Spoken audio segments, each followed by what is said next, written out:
Breaking news చూస్తున్న Uppal Narapally elevated corridor పనులపై మంత్రి వెంకటరెడ్డి తీవ్ర అసంతృప్తి వ్యక్తం చేశారు. 2018లో ప్రారంభమైన ఎలివేటెడ్ కారిడార్ పనులు ఇప్పటికీ పూర్తి కాలేదంటే సిగ్గుపడాల్సిన విషయమన్నారు.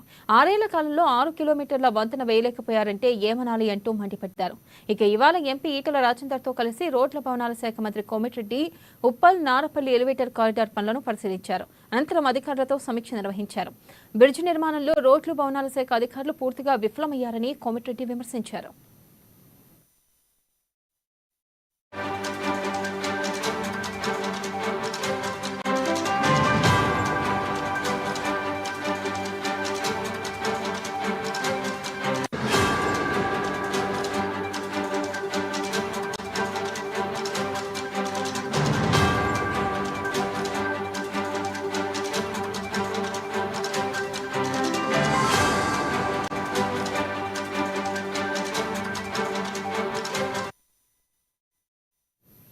బ్రేకింగ్ న్యూస్ చూస్తున్న ఉప్పల్ నారపల్లి ఎలివేటెడ్ కారిడార్ పనులపై మంత్రి వెంకటరెడ్డి తీవ్ర అసంతృప్తి వ్యక్తం చేశారు.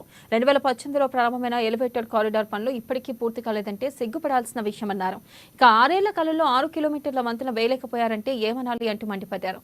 ఇవాళ ఎంపీ ఈటల రాజేందర్తో కలిసి రోడ్ల భవనాల శాఖ మంత్రి కోమటిరెడ్డి ఉప్పల్ నారపల్లి ఎలివేటెడ్ కారిడార్ పనులను పరిశీలించారు. ఇక అనంతరం అధికారులతో సమీక్ష నిర్వహించారు.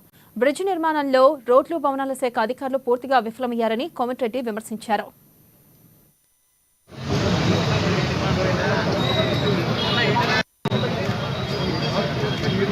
నేను ఎంపీగా రోజు భువనగిరి పోవాలంటే సగం రోజు అవుటర్ రింగ్ రోడ్డు పోతే 75 కిలోమీటర్లు తిరిగాం. ఎందుకంటే పోతే కూడా మధ్యాహ్నం టైంలో కూడా పోతే ట్రాఫిక్ జామ్, మాకు గంట టైం పట్టేది. ఆ గుంతల రోడ్లు వారిని కలిసినప్పుడు ఈ సమస్యలు వారి దృష్టికి తీసుకొచ్చి ముఖ్యంగా చెప్పిన ఈ రోడ్డు 6 ఏళ్ళు అయింది సార్, కైసతోపి యాక్షన్ లేనా అంటే ముఖ్యమంత్రి గారి సూచన మేరకు వారు కోరడం, ఇలా ఫోర్ క్లోజర్ మీద ఆఫీసర్లు కూడా చెప్పిండు. కాంట్రాక్టర్ కూడా లెటర్ ఇచ్చేసిండు. 10 రోజులలో ఆ ప్రక్రియ పూర్తవుతుంది. ఆ తర్వాత 1.5-2 months లో దీన్ని ఇంటర్ పెట్టించి పెరిగితే 200-300 కోట్ల రేటు పెరుగుతుండొచ్చు. కానీ ముఖ్యమైన ఎలివేటెడ్ కారిడార్ యాదగిరిగుట్ట, భువనగిరి, ఆలేరు, వరంగల్, హైదరాబాద్ తర్వాత పెద్ద మహానగరం తెలంగాణ పోరాటాల గడ్డ వరంగల్ పోయే రోడ్ ఈ 10 నిమిషాల్లో దాటితే వరంగల్ కు గంటన్నరలో పోతాం. మనం ఎయిర్పోర్ట్ అనుకుంటాం, ఎయిర్పోర్ట్ కూడా అసలు వరంగల్ కు ఫ్లైఓవర్ అయిపోతుంది. ఎయిర్పోర్ట్ ఎట్లా వస్తుంది? అది కూడా నా డిపార్ట్మెంట్. ఎయిర్పోర్ట్ కూడా 4,000 ఎకరాలు అదనంగా సేకరించిన మామూలు ఎయిర్పోర్ట్ R&D శాఖ కింద వస్తుంది. దాన్ని పూర్తి చేయడానికి 4 క్లోజర్ ఒప్పుకున్నాడు. పేపర్లు కూడా రెడీ చేసినాం. దాన్ని వెంటనే 2 మాసాల్లో చేయడం ఒకటి. రెండోది స్థానిక నాయకులు పరమేశ్వర రెడ్డి గారు వారు చెప్పారు, నా ఫ్లైఓవర్ మీరు ఎట్లా చేపిస్తే నమ్మకం ఉన్నది, మీరు త్వరగా కనీసం మా కింద ఈ వర్షాకాలంలో రోడ్ అంతా ఖరాబ్ అయింది, మన ఇంటికి వచ్చి మరీ రిక్వెస్ట్ చేసాం. అందరికి కూడా